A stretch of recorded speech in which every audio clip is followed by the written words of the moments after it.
Right guys, welcome to another video. Thanks for stopping by. We've come down to my local day ticket for a 24-hour session and I've got a lot to talk to you guys about.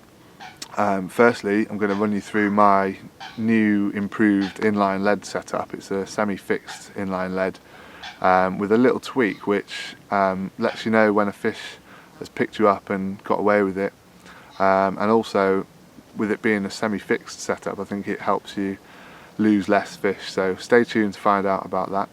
And also, if you've watched my road trip series on my channel and subscribed to the channel, you'll know about the competition that I recently ran, and in this video, towards the end of the video, I'm going to be doing the prize draw for the competition, so make sure you don't miss that towards the end of the video, because who knows, the prize could be yours, and it's a pretty decent prize I think. So yeah, I'm going to have a cup of tea now, just have a little sit down, and then we'll get into the rest of the video.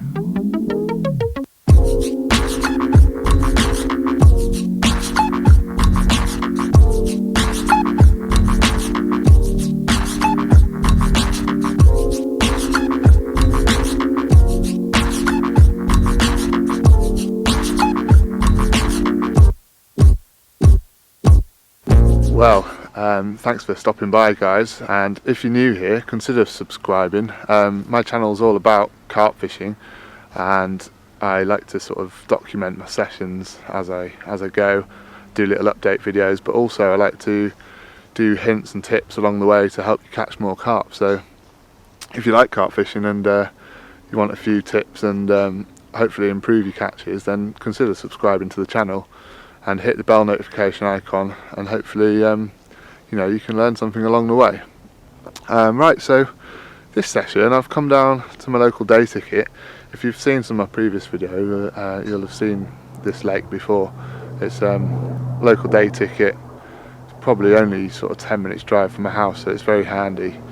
And I was going to go on my club water, but they've actually shut it because on the mainland there's been an outbreak of the KHV virus, and just as a precaution to protect the fish, they've shut all the club lakes, which is probably a sensible option. So I've come to the day ticket.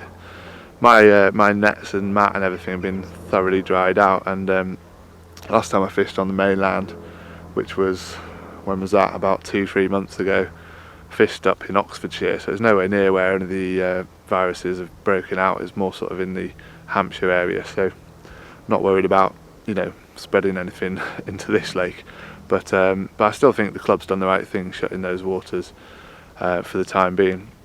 So yeah, we're down the day ticket. We've got 24 hours ahead of us.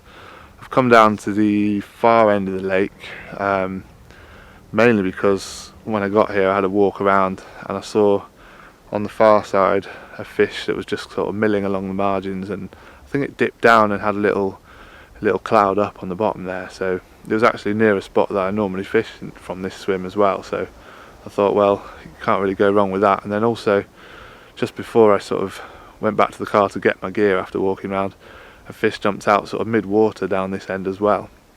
So you know, 2 fish that I saw in the space of about 10 minutes definitely made my mind up for me. Although, looking at the conditions, the wind's due to change and blow down the other end of the lake sort of throughout the course of today, and but it's not going to be very strong, you know, not a strong wind, and it did actually take me quite a long time to decide where I was going to go because of that wind coming. I thought maybe the fish would move, but actually, having seen a couple of fish at this end, I sort of went with a gut feeling that, you know, there'd be a few fish around, and actually it's not a very big lake, a couple of acres, so the fish kind of can move around anywhere. They're not just going to be all at one end, so yeah, we're in with a chance I think. So basically what I've done so far, I've put a rod out on the far margin where I saw that fish patrolling earlier. That's on my withy pool rig, just about that far off the bottom, with a white S-core pop-up and maybe about 20 freebies around it. Another rod in open water where I saw that fish show, like I said, and that one's got quite a few baits around it actually, probably 50 or 60 mixed size S-core around it with a withy pool rig on the actual rig, just to try and like catch the fish as they swim down, because it's on a bit of a patrol route, and I thought, you know, a bit more bait might entice them to drop down and have a feed as they go over it. And then my other rod, I've actually, so my swim's up that way, there's my bivvy. I'm actually stood in the next swim along here, and I've got a single rod down here at the moment, yeah, just in there, and all I've done on that rod at the moment is just put a 2-foot zig out in open water, because it's very clear at the moment, this lake, and the fish often patrol up and down the middle of the lake. If you walk around the far side you can kind of see them, and I figured a 2-foot zig is going to be sort of in their face as they're patrolling along. And because we've got relatively high pressure and, you know, little wind and stuff today, it's kind of perfect conditions for a zig. I'm actually going to do a video about tying a zig rig in future, so, you know, stay tuned on the channel and look out for that future video. But for now, yeah, I've just got a zig out in open water, sort of out here somewhere, and I've actually put a bit of bait on a spot for later tonight. As the temperature drops, you know, I figured it's best to fish down on the bottom, and actually the pressure's dropping slightly overnight. So yeah, I've got a bit of bait on a spot, and then I'll probably fish that spot tonight. Just as it's getting dark, I'll move it off a zig and probably fish like one of my half snowman rigs or something on that one. So yeah, that's the tactics. Baiting, yeah, pretty similar on all 3 rods, just a little scattering of boilies, and yeah, that's what we're up to at the moment. I'm actually tomorrow morning having to move off this lake because the lake's booked for, you know, a full lake booking. So I'm going to go up onto the stop lake just up the hill. So I might do a separate video for that, because that's just going to be like a day session on there. And this lake's, you know, separate to that lake, so I wanted to kind of separate the 2 videos. But yeah, that's what we're up to, and we've got 24 hours, like I said. So I'm going to talk you through a bit later on my inline lead setup, which I've just actually changed because I've started fishing somewhere new, and I wanted to show you kind of how I do it, and just a simple little edge you can do to let you know when you've been done by a fish, and, you know, to let you know, even if you haven't caught anything, to let you know you're on a good spot and you were just unlucky, or if your rigs need tweaking slightly. So stay tuned to see that. And also, like I said in the intro, we're going to draw the winner of the competition that I ran, so that'll be right towards the end of the video, so make sure you watch till the end, and you know, you might win. It's everyone's got a chance who's subscribed to the channel, so yeah, stay tuned for that, and we'll catch you a little bit later on.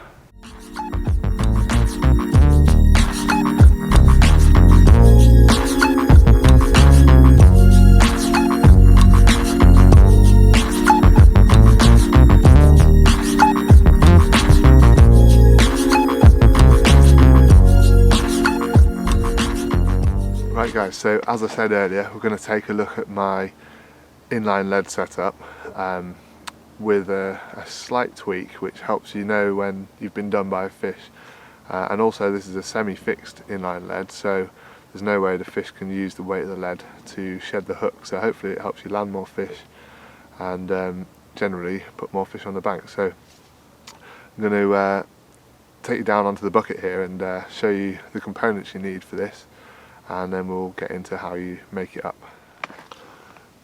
So guys, here's a look at what you'll need to tie up my inline lead setup, and this is a semi-fixed setup, so it's nice and safe, and the lead's able to slide off the leader and up the main line and off in the event of a break off, so nice and safe, as I said. So firstly, you'll need a pack of angling iron heli buffer beads. That's the 15mm size. This isn't an advert, I'm not paid by Angling Iron to say this, but these are just the ones that I found to work with my inline leads, and it's a perfect sort of tension inside the lead to give you that resistance, but also pull free when the fish shakes its head. So the Angling Iron heli buffer beads, also they've got like a nice ball on the end which stops them going up inside the lead as well. You'll see what I mean when I tie this up. But yeah, they seem to be great for this. So you need a pack of those, an inline lead of your size choice. I've got a 3-ounce lead here, but it doesn't really matter, you know, you can use a 1 ounce or up to a 5 ounce or whatever. It doesn't matter too much. I've got a size 8 standard swivel there, not a ring swivel, just a standard swivel. Hope you can see that, obviously quite small. A rig puller tool or similar, a pair of nice sharp scissors, a length of lead-free leader. I've got a 40-pound version here. You can choose whatever brand you want to go with. It doesn't really matter, but it needs to be this sort of lead-free stuff, so it's nice and safe. I don't really think lead core really has a place in today's carp fishing, as there are a lot safer versions available. And then finally, it might be hard to see, but we've got a little length of monofilament line there. Doesn't really matter how much. I've got about 5 inches there, but yeah, not important, as I said. Just make sure you've got a little bit of line, and I'll show you later why we need that. But first, let's get into how we make up the leader and how we put it all together. Right, so first job is take your unleaded leader material, and you want a splicing needle. Sorry, I should have said that when I was telling you what you needed for this, but yeah, a splicing needle, and you want to take the point of the splicing needle with the gate latch open, and put the point inside of the material, and then along the length of the material, and push it up inside about 1.5 to 2 inches. If you can see that there. Then you want to come out the side of your material and partly close your gate latch there, and then you want your size 8 swivel. You put that onto the end of the leader material, and then you catch the end of the leader in the gate latch and close the gate like that, and then that gets pulled down inside the leader material. It's quite fiddly, but yeah, if you've got strong fingers it's a bit easier. So yeah, so you pull that down and it comes out there. See where, I hope you can see where it's come out there. And then just to neaten it off, and also this helps tighten it up so it doesn't slip, you pull it back on itself, and that kind of grips down the material on itself, and there's no way that'll ever slip. So if I give that a real pull, that definitely can't slip. So that's the first step, is to splice a swivel on the end. Next, you want to take one of your heli buffer beads, and you want to get your swivel that you've just spliced and wet it with some saliva. That just helps it slot inside, and then you want to push that inside the heli buffer bead as far as you possibly can with your fingers, hopefully so the eye of the swivel is right to the other end. So it is a little bit fiddly, but what you want to do is almost get it to come right through the buffer bead, or at least so you can see a bit of metal. So I've got that on the end there, and the next job is you get your puller tool. It doesn't have to be a puller tool. You could, use some sort of other piece of metal, maybe like a paper clip, and sort of thread that in. But basically what you're trying to do is get the eye of that swivel to come out the very end of the heli buffer bead, and that's where you're going to attach a quick link for your rig to attach to. So I'll just do that now. It is quite hard, so bear with me. But there we go. So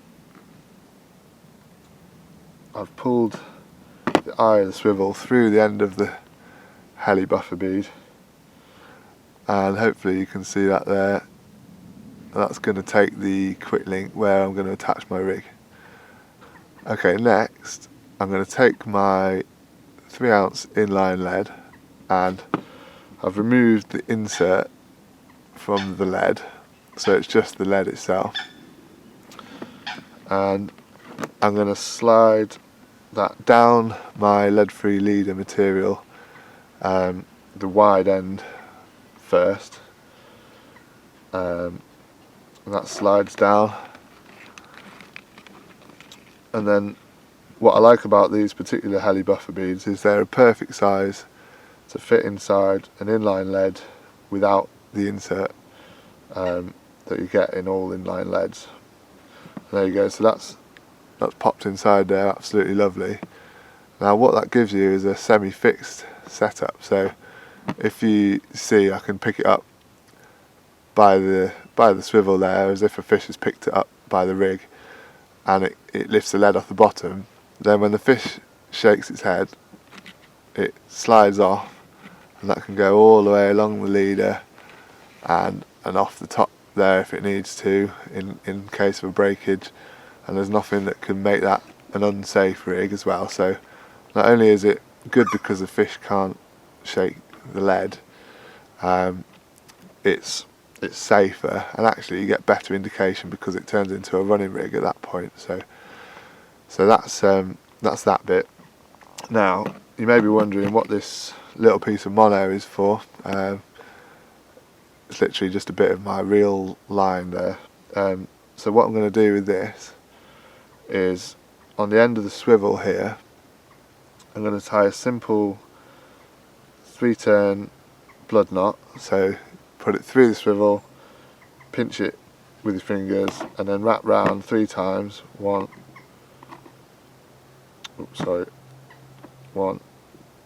2, 3, and then we're gonna go back through the loop that we made at the start, and we're gonna wet that and pull it down tight.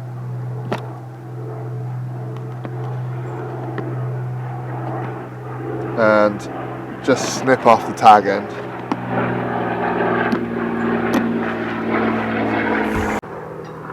So hopefully you can see there we've got our piece of mono attached to the eye of the swivel coming out of the lead there, and we're going to trim that off so it's about 1.5 inches to 2 inches long. Okay, and now this is the clever bit. It's not something I invented. I think I saw Danny Fairbrass do something similar in Thinking Tackle a few years ago, and also there's a couple of videos around online.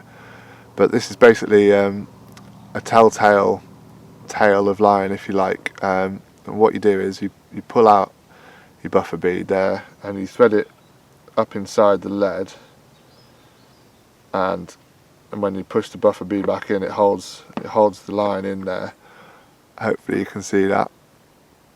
Now what that means is when the fish picks up your rig and shakes its head and pulls this out, if it then gets away with the rig, you might get a flurry of beeps on your bobbin, and then the line goes slack and you don't know whether you've had a liner or a fish has picked it up. Well, this, when you wind it in eventually, if that bit of line is then outside of the lead like that,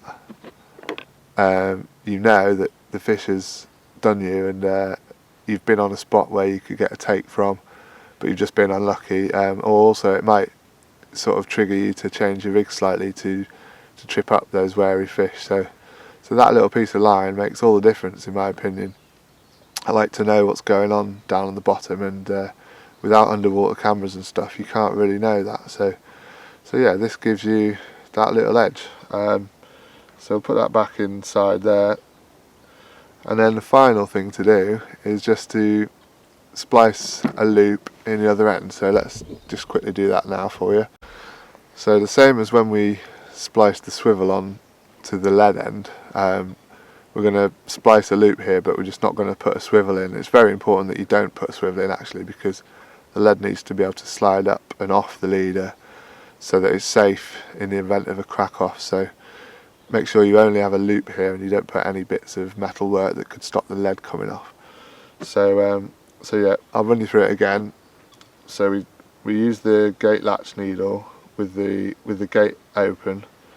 We go in the side of the material and push along the length of the material, go in a couple of inches or so, then come back out the side like that, and then we're going to catch the end of the leader in the gate latch and close it up, and then simply pull that back down. Oops, catch it in there a bit better, yeah. And then we simply pull that back down inside the leader until we get the needle come out at the other end. So you can see that the end of the leader's just come out there. I hope you can see that anyway. And then simply pull this back on itself. It's handy if you use your puller tool here. It just stops the loop closing up, and then you can pull that back on itself and give it a real tug, and look, there's no way that's ever going to slip. And then all you've got to do is tie that to your main line. I like to use a Palomar knot, or sometimes a 5-turn Gwinner knot. It's up to you really, whatever you feel comfortable tying. I'm going to do a video on knot tying a little bit later on, so you know, keep an eye on the channel, and you know, you can see how to tie some of these knots. But yeah, that's your loop, you tie to your main line, and then that's your leader. This material sinks nicely and hugs the bottom and goes over any contours, and then that's the lead there. So that's it, that's how you tie my inline lead setup with a little tweak, and hopefully that'll help you put more fish on the bank. Right, welcome back. Just a little update for you. It's coming into the evening now. It's actually about 6 o'clock, but as you can see behind me here, it's starting to get dark already. Definitely a sign that autumn is well and truly underway. It's been a lovely summer this year, and I've had some really good fishing, but I'm definitely starting to think that I should start making preparations for my winter campaign on my club water when that reopens. As I said earlier, it was shut at the moment, but hopefully that'll reopen, and I can start sort of finding some winter spots and everything. As far as this session goes, nothing's happened so far. I've moved my rod that was on the zig rig onto the spot that I'd baited earlier, because nothing was happening on the zig rig, and as it's getting dark, I figured might as well get a rod on the bottom for tonight really, and hopefully something will happen through the night or first thing tomorrow morning. So that rod's out there on a withy pool rig as well. It's one of my favourite pop-up rigs. That I'd be interested to know anyone else's favourite pop-up rigs. Perhaps you could, you know, leave a message down below what your favourite pop-up rig is, and also has anyone got a favourite colour of pop-up to use, or do you change it depending on the time of year? I seem to favour white all the time these days, but I used to use yellow a lot. I don't know whether it depends on the water or what really. So yeah, I'd be interested in anyone else's thoughts on that. So if you could perhaps leave us a comment and let me know how you go about deciding what pop-ups to use. So yeah, I thought I'd talk a bit about my recent fishing, as I've not done one of these sort of diary videos for a while. As we saw a little while ago, I did my road trip series of videos where I went to the mainland with my mate Matt, and we travelled to some awesome places. We went to an estate lake in Herefordshire, and went to the River Wye and tried for some barbel, and then we ended up at Lynch Hill and had a really good week. I had 2 30-pounders, a couple of other fish, and my mate had a really nice barbel on the river too, although it was fishing really hard because of the hot weather and very low water conditions. But yeah, we had an amazing time. Hopefully by now you've watched the road trip series. If you haven't, I'll link them all down below. And yeah, and since then I've just been fishing on my club lake, which again is quite close to home, as is this lake. Although living on the Isle of Wight, nowhere's very far to go, to be honest with you, unless obviously you go to the mainland. But yeah, nice little club lake, sort of 3 acres, and really nice mixed stock fish. And I've been lucky enough to have the 2 biggest out of there already, but there's a really nice common in there that I want, so I've been sort of fishing there trying to get that one, and I've been doing alright, you know, just fishing day sessions actually, because I've had limited time, but I've had a couple of fish. Oh, I hope you heard that. In fact, you might see that if I show you. Let's go and have a look, because that was a big show, big splash of a fish, and you might be able to see that if I show you behind me. Hopefully you can see sort of down here somewhere there was a really big show there, so hopefully the fish are getting a bit more active now. We're coming into the evening, and we might be in with a chance, although I don't actually have a rod in that area, so I'll have to keep an eye on it and see. So I've been at the club lake, and yeah, I've done really well, you know. I've lost a few fish to start with. It's quite a snaggy lake, and I had to readjust my approach, hence why I've started using those leaders that I showed you with my inline leads, because I was getting cut off quite a bit, so leaders sort of help have a bit more abrasion resistance, and hopefully you don't get cut off as much with the snags and things, and that seems to be working. You know, I've landed my last sort of 4 takes now, and I've had out there 2 30s, and I think a couple of 20s, and about 4 doubles as well, so it's not going too badly. So I'll show you some pictures of those fish now, and yeah, I'll probably catch you in the morning or something like that, unless anything happens. Obviously I'll show you any fish that we catch, and I'll keep you updated if anything exciting happens. But yeah, apart from that, I'll speak to you in the morning, and remember to stay tuned, because we're going to do the prize draw for the competition.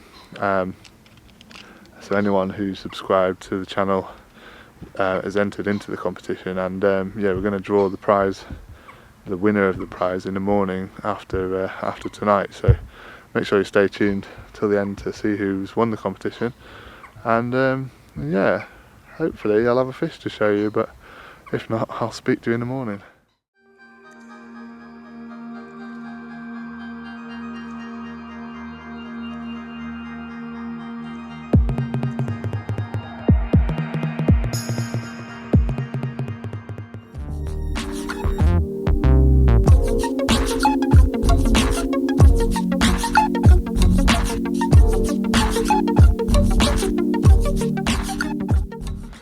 Right, morning guys.